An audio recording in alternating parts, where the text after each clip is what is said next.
This endpoint takes more than 60 seconds just to complete. Let's make it under 1 second. This is the endpoint that we have. This is a bad example, by the way. Why I'm gonna show you is a bad first, then we're gonna walk you through how can we improve our response time, starting from the worst case scenario. Then we're gonna be trying to improve by making more SQL optimizations. Then we're gonna make indices. Then we're gonna make multi-threading, and eventually we're gonna make caching mechanism. We will reduce the time from 60 seconds to less than 1 second.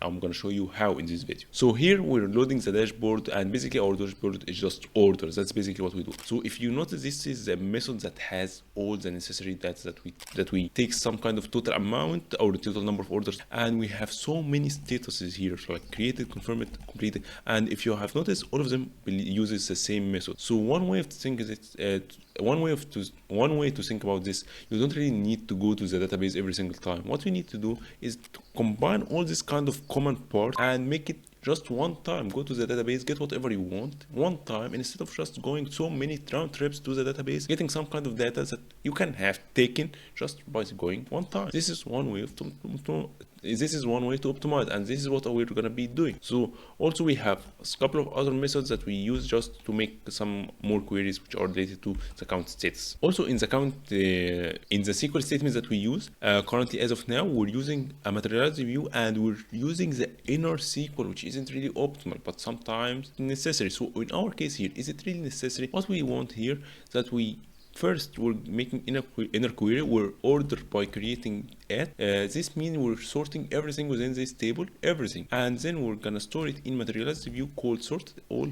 And after sorting this, you're gonna selecting the count based on a condition. Do we really want all this kind of stuff? I don't really think so. What you need to do is to make this query with a filtration query first. You need the workflows to happen. The first thing you want. You don't really want to sort everything that you have. This is one way of doing things bad. And let's take 1 second to test it out and see how long does it take. I'm gonna be opening my Docker Compose here. By the way, this is Docker Compose, and now I'm gonna be running my application. Also, for the sake of this example, I have made a seed controller. This seed controller will be generating for us 2 million records in our database for us to test this kind of behavior and see how impactful is this. So I'm gonna now be seeding 2 million records here, and it's gonna be taking some time. So bear with me. Okay, so now it was completely seed. Let's get the count here. You will find out. Okay, so now it completed the seed right now. Let's get the count and see if it's gonna be working fine. Okay, so we have 2 million records in our database now.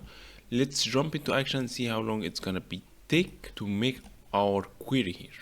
It's also gonna be taking some time, so bear with me. So it took like 1 minute 32 seconds, which is really bad. So we need now to improve what's happening here. So like I said, we had seen that it takes like way too kind of round trips into the database.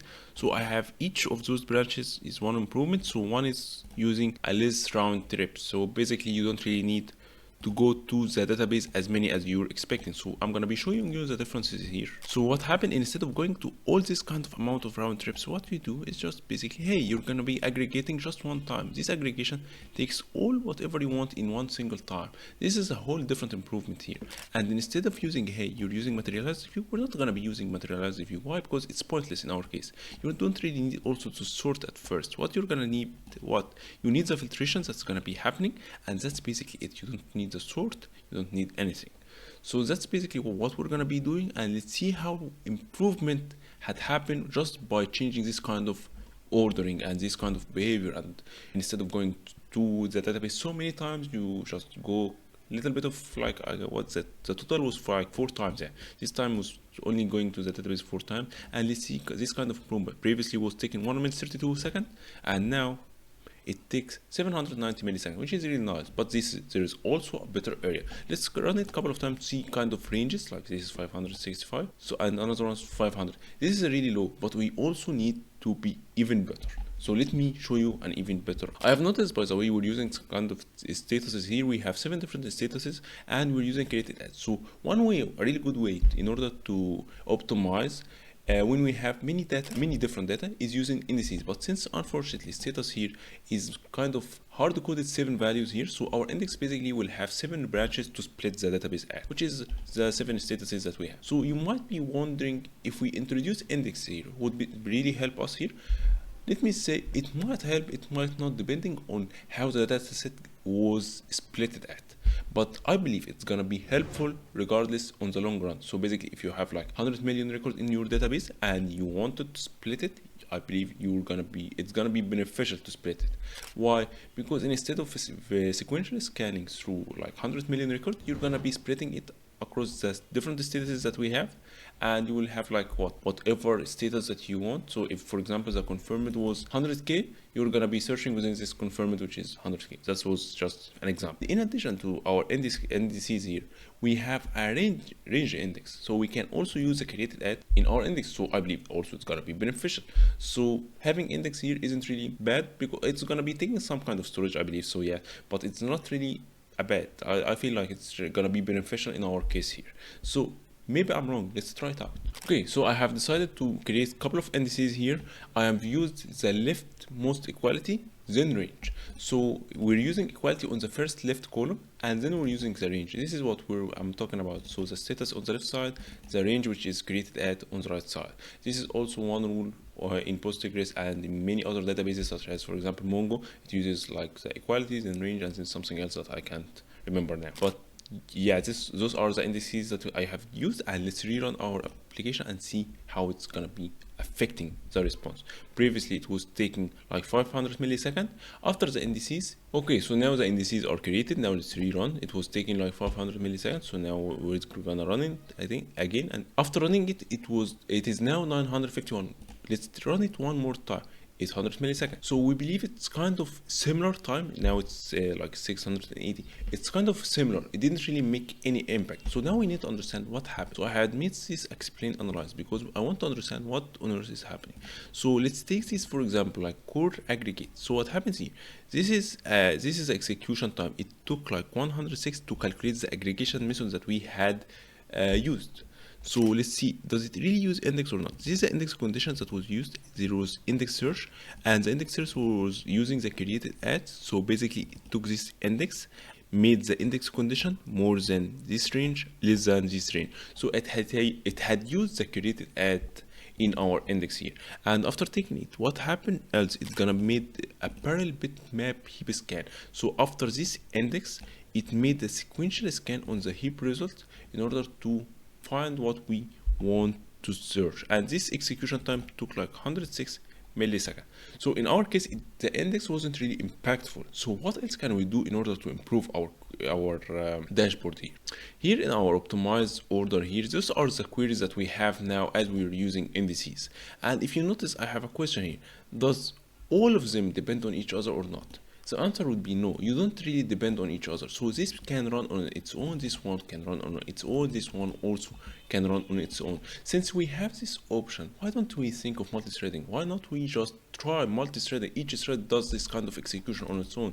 And this is what I'm going to be introducing next. So I have defined here, and I have defined a thread pool here, and this thread pool consists of 4 cores that are normally normal cores, and the maximum number of pools cores that we can have is 8, and this is the queue capacity of mine, which is 200, and some kind of names that's gonna be helpful when you're checking this kind of in logs, but it doesn't really matter. So now let's get into our code here. So previously we were using single thread, which is the main thread. Now we're gonna be using completable feature, and this async uses our dashboard query executor, which is the executor that we have created here. So now what I'm gonna be doing, after running each one of them in its own thread, I'm gonna be joining them here, and after joining them, I'm gonna be using the result sets that come from this completable feature, which basically mean each one of those queries run on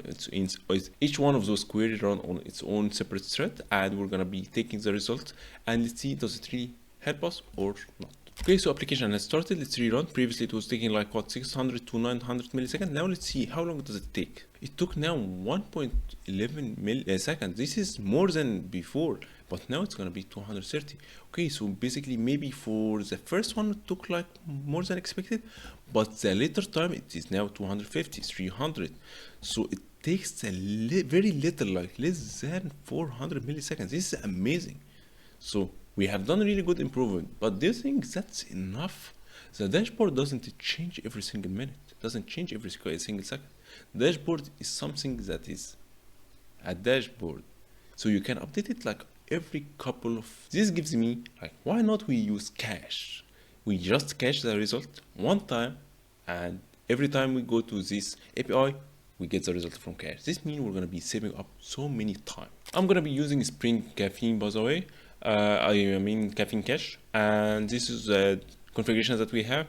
We're just gonna be expire after 300 seconds, and this is what we're gonna be. We enable the cache here in our service. Here we're gonna be caching it through this our way. We're gonna be caching from and to, and this is how we're gonna be caching it, because sometimes different users have different kind of values from and to, which is depending on the kind of type of dashboard that they are searching for, and we're gonna be caching this kind of result. Let's rerun this project using our cache and see how long does it take.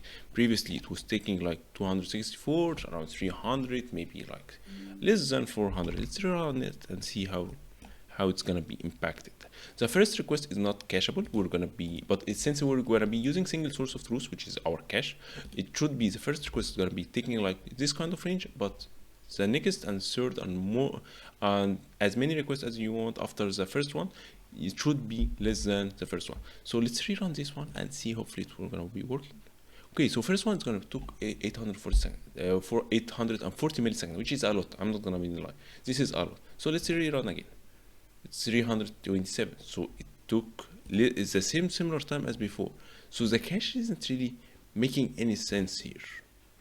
I don't really even know why it doesn't really make sense. So we're making, I believe it doesn't really make sense because we're not adding any kind of custom period. So every time we're making the instance of now, and since we're making instance of now, this means this is the time timestamp. Like we're not really hitting the cache here. So in order to hit the cache, we need to have some kind of a specific value, and this is what we're gonna be trying to do. So let's try this one. We'll find out it took like 600 milliseconds. Now let's rerun again. 7 milliseconds. That's the cache that I'm talking about. This is the importance of the cache. So we have moved from a whole 1 minute 30 seconds and to 7 milliseconds, to 7 milliseconds, to 5 milliseconds, to 7 milliseconds. This is what I'm talking about when we're talking about optimization. So hopefully you enjoyed this kind of content, and if you're interested into learning more anything about optimization, database, operating system, system design, whatever you want, feel free to comment down. I'm gonna be making a video about it. See you next time.